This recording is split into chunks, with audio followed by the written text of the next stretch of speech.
Morning dear students, इस lecture में बात करेंगे एक्सरसाइज 3.3 का क्वेश्चन नंबर टू का ये फोर्थ पार्ट है। ये क्वेश्चन आज करा है कि Meena went to a bank to withdraw 2000 rupees. She asked the cashier to give her 50 rupees and 100 rupees notes only, and Meena got 25 notes in all. Find how many notes of 50 and 100 she received.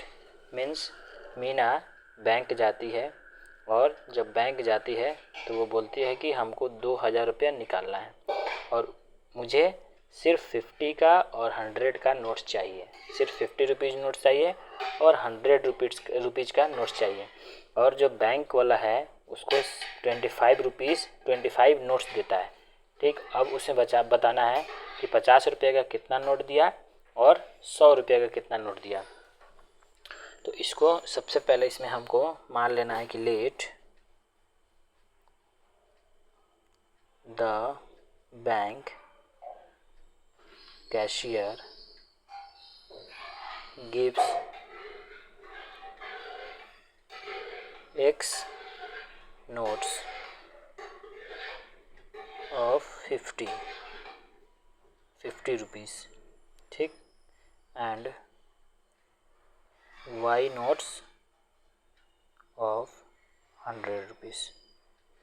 यानी हम मान लिए कि जो bank cashier है वो देता है X नोट्स देता है 50 रुपीज़ का और Y नोट्स देता है 100 रुपीज़ का। तो total Y number of notes है, ये है नंबर ऑफ़ नोट्स। X जो है वो number of 50 rupees notes, Y जो है नंबर ऑफ़ 100 रुपीज़ नोट्स। तो वहाँ पर ये करना है कि Meena got 25 notes in all, यानी जो 50 रुपीज़ का नोट्स है वो कितना है, X है, और 100 रुपीज़ का नोट्स है वो Y है। टोटल मिल करके उसको कितना रिसीव की, वो 25 नोट्स। तो यहाँ से एक इक्वेशन बन जाएगा। और दूसरा इक्वेशन कैसे बनेगा, दूसरा इक्वेशन बनेगा कि टोटल वो 2000 रुपीज़ ही निकाली है, बैंक से वो 2000 रुपीज़ निकाली है। तो यानी यही 50 रुपीज़ नोट्स होगा, यही 100 रुपीज़ नोट्स मिल करके 2000 रुपीज़ नोट्स होगा। तो हम मान लेते हैं कि 50 रुपीज़ का X नोट्स था, तो 50X plus 100Y is equal to 2000 है। ये सिर्फ 2000 यानी 50 रुपये का X नोट्स था और 100 रुपीज़ का Y नोट्स था, तब जा कर के ये हुआ 2000 रुपीज़। तो हम इसको सब्स्टिट्यूशन मेथड से इसको बना सकते हैं। सब्स्टिट्यूशन मेथड से इसको कैसे बनाएंगे, तो ये जो इक्वेशन नंबर 1 है इसमें से हम क्या करते हैं, X को लिख सकते हैं X is equal to 25 minus Y। यहाँ पे लिखना है by substituting X from equation 1। ठीक है, इक्वेशन 1 से हम X को निकाल रहे हैं और इसको सब्स्टिट्यूट कर रहे हैं। सब्स्टिट्यूटिंग, अब यहाँ पे लिखेंगे कि सब्स्टिट्यूटिंग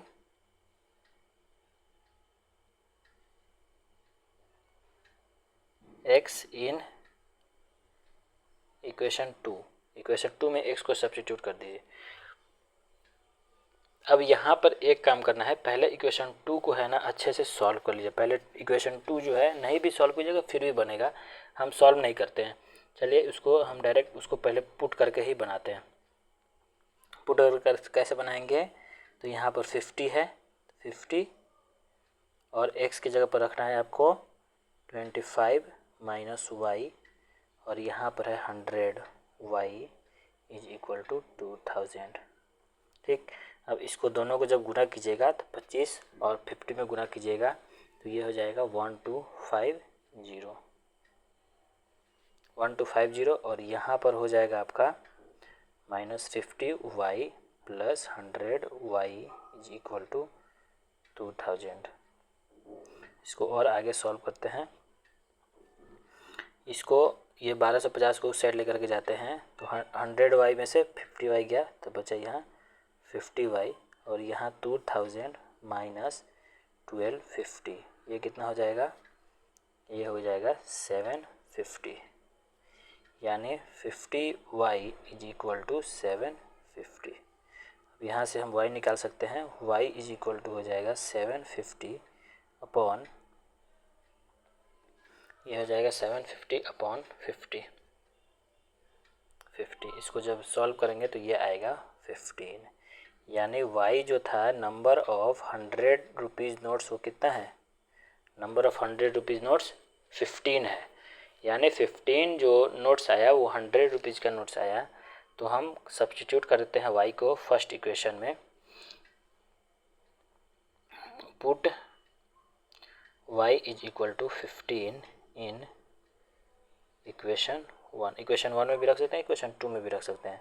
तो हम क्या करते हैं, इसको इक्वेशन 2 में इक्वेशन 1 में रख देते हैं। तो इक्वेशन 1 क्या था कि x plus y is equal to 25 था, तो हम x y की जगह पर रखते x is equal to 15 is equal to 25। तो यहाँ से आ जाएगा, आपको सॉल्व कीजिएगा तो x इज इक्वल टू 10, यानी 25 माइनस 15, तो यहाँ से आ जाएगा आपका 10, यानी x यहाँ पे नीचे में लिख देना है कि so the number of 50 rupees notes will be 10 and number of 100 rupees notes will be 15, यानी अब कैशियर उसको कितना रुपया देगा, कितना नोट्स देगा, 15 नोट्स देगा 100 रुपीज़ का और 10 नोट्स देगा 50 रुपीज़ का। तो ये क्वेश्चन नंबर, ये जो था एक्सरसाइज 3 का, एक्सरसाइज 3 का ये क्वेश्चन नंबर 2 का ये थर्ड पार्ट बचा हुआ था। तो अब हम चलते हैं नेक्स्ट क्वेश्चन पे। नेक्स्ट क्वेश्चन आपका ये है कि lending library has a fixed charges for the first 3 days, fixed charges for and additional charges for each day thereafter. Sarita paid 27 for a book kept for 7 days, while Susi paid 21 for the book she kept for 5 days. Find the fixed charge and the charges for each extra days. Means अगर ये book, ये जो library है ना, ये book उधार देती है, यानी ये बुक पैसे पे देती है, तो वो फर्स्ट 3 डेज जो दे रही है बुक, ये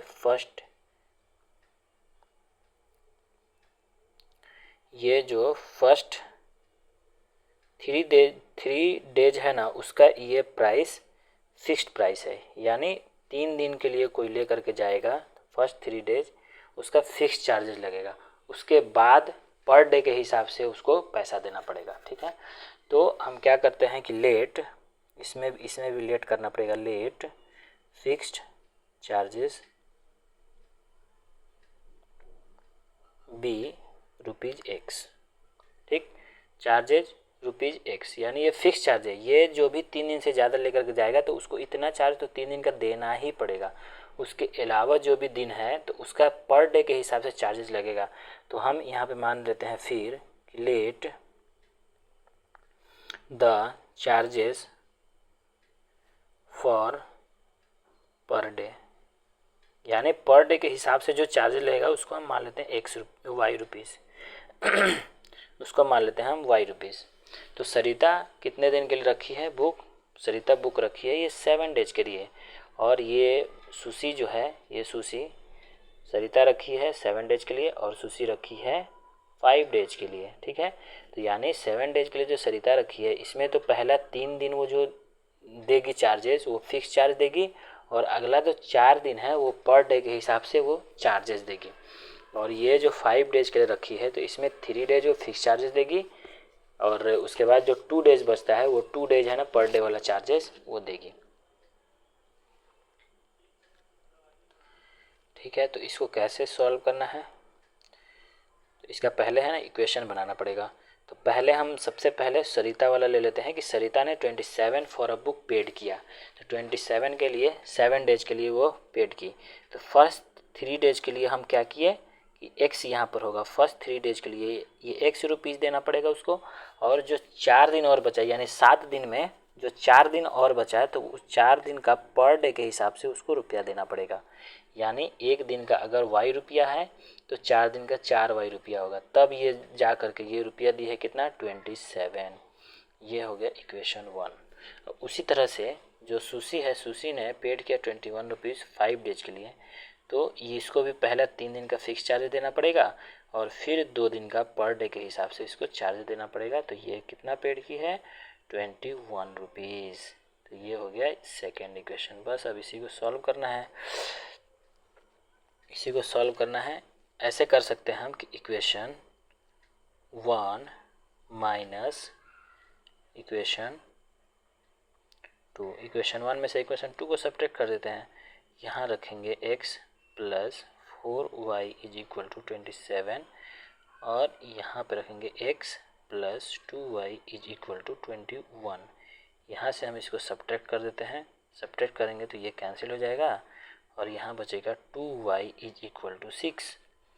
तो यहाँ से आ जाएगा y इज इक्वल टू 6/2, यानी ये हो गया 3।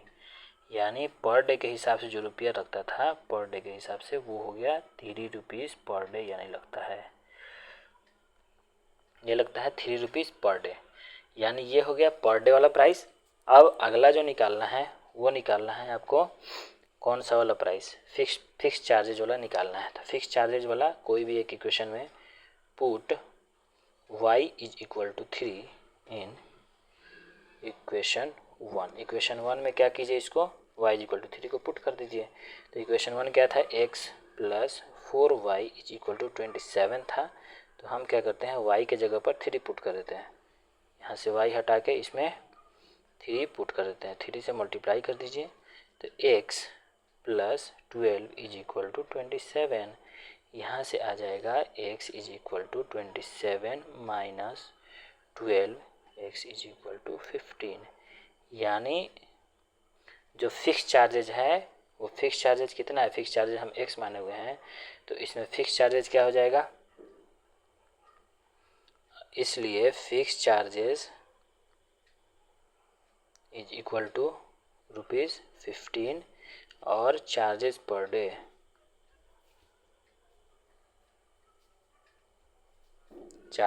डे उसको कितना देना पड़ेगा, जिसको हम y माने हुए थे उसको देना पड़ेगा 3 रुपीज़ पर डे के हिसाब से इसको चार्जेस देना पड़ेगा।